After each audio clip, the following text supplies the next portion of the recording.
The air inside Madison Square Garden on that October night in 1970 was thick, heavy, and charged with a terrifying electricity that had nothing to do with the lights blazing down from the steel rafters. It was a different kind of energy entirely, the kind that surges through a packed arena when 18,000 souls collectively sense that they are about to witness a tragedy. Outside on the streets of New York, the autumn wind was cooling the city, but inside, packed shoulder to shoulder in the dim, cavernous hall, the heat was oppressive. The smell of popcorn mixed with the acrid tang of sweat, cheap beer, and the unmistakable metallic scent of anticipation. This was not just a fight night. It was a spectacle of human destruction, and the crowd was hungry for the main event. This was not a boxing match in the traditional sense, nor was it a refined martial arts exhibition. It was a carnival of brute force, a spectacle of size brought to the center of the world's most famous arena by promoters who understood that violence sells better than art. And at the center of this spectacle stood a mountain of a man named Viktor Sokolov. Victor was not merely big. He was a geological event, a freak of nature that defied the usual limits of the human form. Standing at 7 feet 2 inches and weighing in at a staggering, almost unbelievable 800 pounds, he was less a human being and more a force of nature encased in flesh. He was a Soviet wrestling champion who had defected to the West not for political freedom, but for money, for fame, and for the sheer, sadistic pleasure of hurting people who were smaller than him. And in Victor's world, everyone was smaller than him. His record was spoken of in hushed tones in locker rooms and bars across 3 continents, a legend built on broken bones and shattered dreams. 72 victories across 11 different countries, 0 defeats. He did not win by points or by judges' decisions. He won by annihilation. He had hospitalized 4 men in the last year alone, leaving them in beds where they would contemplate their ruined careers for months.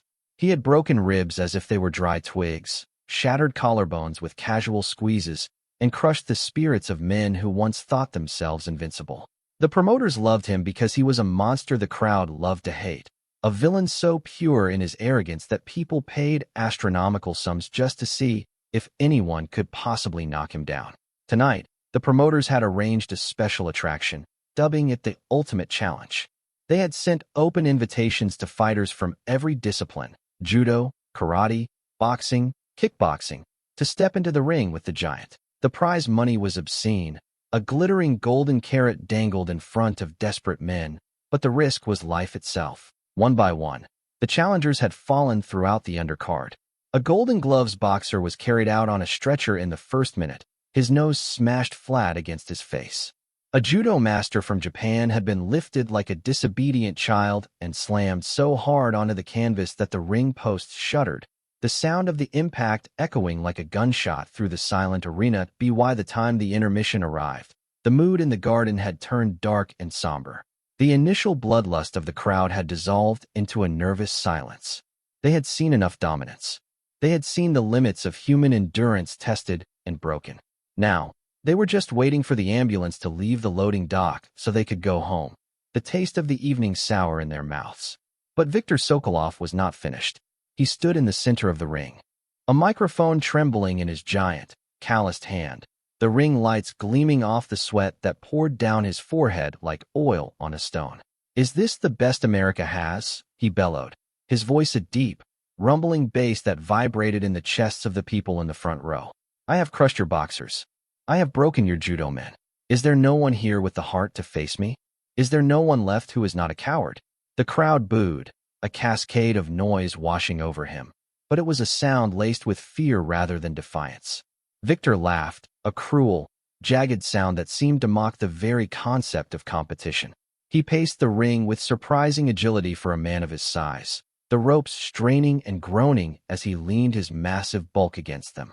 He looked down at the ringside seats, where the VIPs sat in expensive suits, avoiding his gaze, terrified that his attention might fall upon them. "I am not just the champion," he continued, his voice dropping to a menacing growl that the microphone barely captured. "I am the end. Whoever steps in this ring with me tonight will not leave on their own feet. I will end careers. I will end futures. I will break you so badly that your children will feel it." He paused, his pig-like eyes scanning the dark rows of the audience, searching for a victim. Then, His gaze locked onto a figure sitting quietly in the seventh row. The camera swung around, the spotlight following, cutting through the gloom. The crowd gasped as the light illuminated a man dressed in a simple white button-down shirt and dark slacks, his hair neat, his expression utterly unreadable. He was not looking at the ring. He was looking at a program in his hands, flipping a page as if bored by the proceedings. It was Bruce Lee. Rumors had swirled all week that the martial arts phenomenon from Hong Kong was in New York filming or promoting a project, but no one expected him to be at a wrestling event, let alone sitting among the regular spectators. He looked small in the harsh light, dwarfed by the chaos around him, his frame seeming almost fragile compared to the giants who had occupied the ring all night. Victor pointed a finger the size of a sausage down at Bruce, a sneer twisting his lips. "You," Victor growled, the microphone amplifying his contempt. "You make films. You pretend to fight. I see you sitting there. You are the little dragon, yes?" The actor. Bruce looked up slowly. His face was calm, his dark eyes betraying no emotion, not fear, not anger, nothing. He did not stand. He simply watched the giant with the detached interest of a scientist observing a lab rat. The contrast was jarring.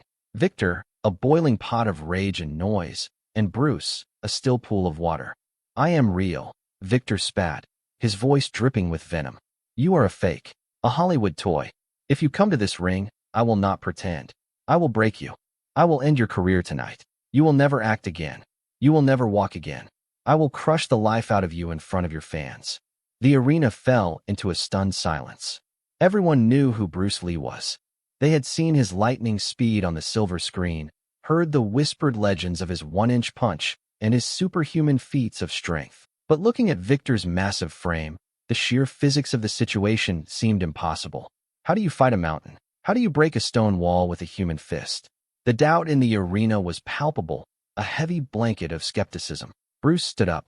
The movement was fluid, almost casual, devoid of the dramatic flair one might expect. He dusted off his slacks, handed his program to the stunned woman sitting next to him, and didn't say a word. He simply began to walk toward the ring steps. The crowd erupted. It was a mixture of excitement and terror, a sudden explosion of noise as people realized what was happening. Cameras flashed, turning the arena into a strobe light of freezing moments. Bruce climbed the stairs, his movements light and silent, and ducked through the ropes. He stood in the corner, looking tiny compared to Victor, a David facing a Goliath that weighed nearly 6 times what he did. Victor laughed again, a deep, belly-shaking laugh that made his massive gut tremble. "Look at him," Victor said to the audience, pointing. "Like a little toy soldier. I will break this toy." He turned his back on Bruce for a moment, flexing for the crowd, confident in his absolute invincibility. Bruce adjusted his shoes. He rolled his neck once, a small, sharp crack audible even over the roar of the crowd. He shifted his weight, settling into a stance that was neither orthodox boxing nor traditional kung fu. It was something else entirely, fluid, ready coiled. He looked at Victor with eyes that were suddenly sharp, piercing, and devoid of fear. "You talk too much," Bruce said, his voice low but amplified by the sudden hush of the crowd. "Let us see what your words are worth." The referee, a man who looked visibly terrified himself, signaled for the bell. He hadn't even had time to explain the rules. There was no need. There were no rules tonight. This was survival. The bell rang, a sharp clang that signaled the beginning of what everyone thought would be a massacre. Victor didn't rush. He advanced like a glacier, slow, inevitable, blotting out the lights as he moved. He raised his massive arms, his hands like hams, intending to grab Bruce, crush him in a bear hug, and snap his spine like a dry branch. He took a step forward, then another. The ring shook with every step, the canvas groaning under the immense weight. The shadow of the giant fell over Bruce, swallowing him in darkness. Bruce did not retreat. He did not dance away or circle to the outside. He stood his ground, watching Victor's hips, not his hands. It was a fundamental lesson in positioning. Hips don't lie. Where the hips go, the body follows. As Victor lunged, it was like a falling building, a collapse of flesh and bone aimed at the small man. His arms swept out to enclose the space, aiming to swallow Bruce whole. But the space was empty. Bruce had moved, not backward, but to the side, a subtle, inch-perfect shift. He didn't run.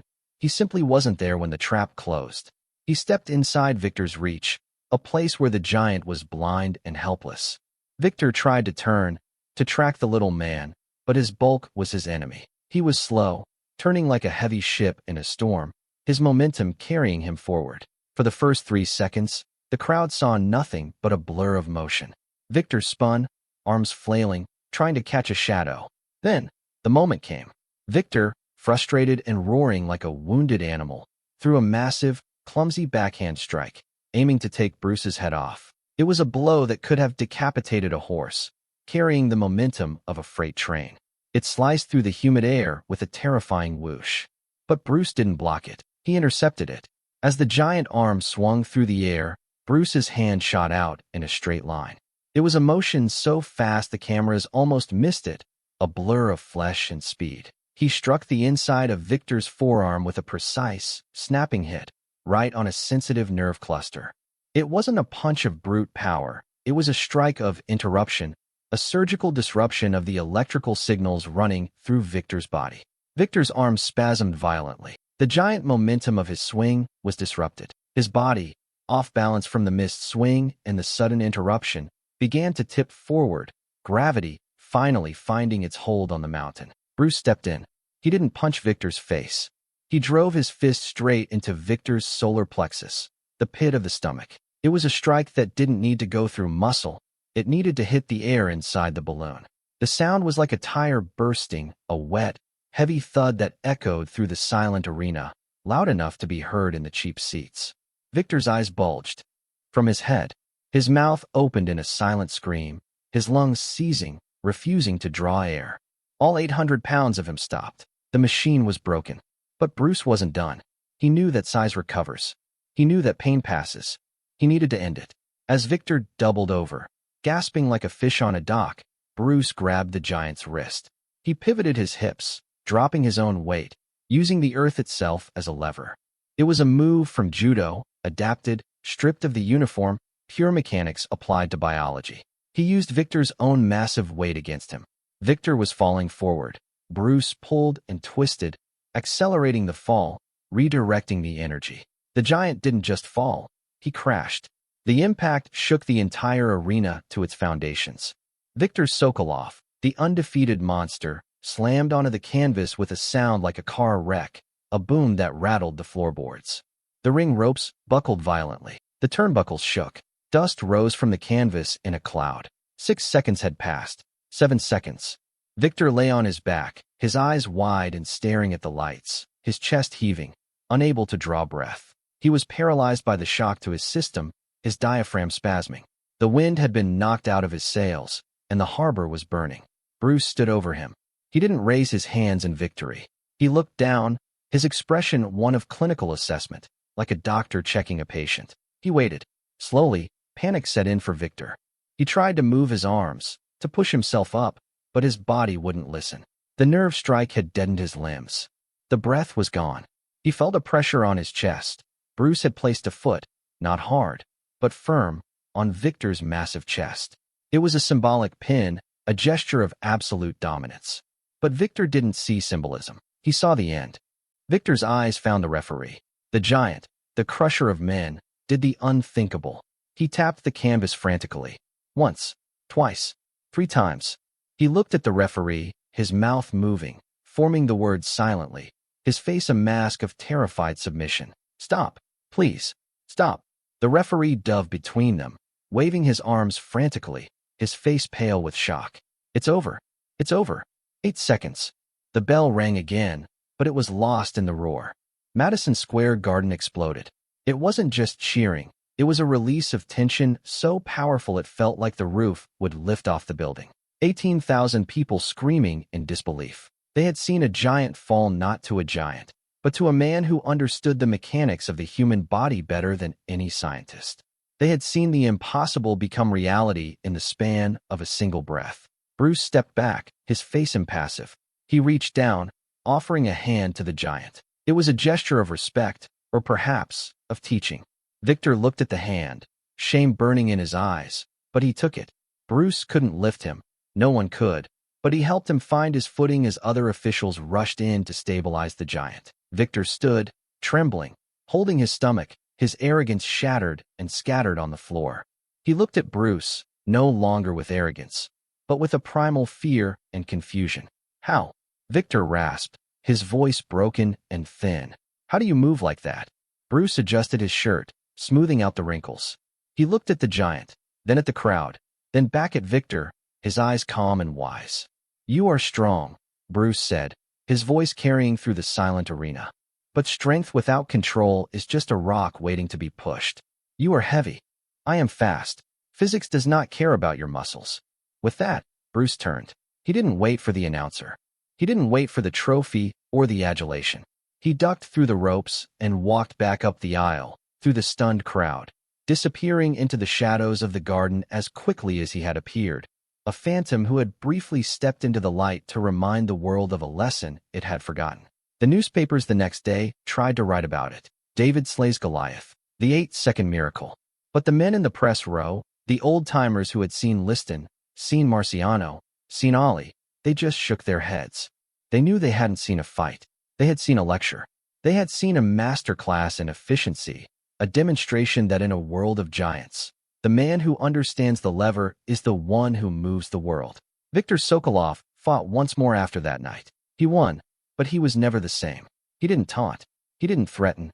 He moved with a caution that hadn't been there before, a man who had looked into the abyss and seen it blink. He retired a year later, a quiet giant haunted by those 8 seconds. And for Bruce Lee, it was just another Tuesday. Another moment where he proved that the body is a weapon, but the mind is the safety. If you love stories of impossible odds and martial arts legends, make sure to subscribe and hit the bell.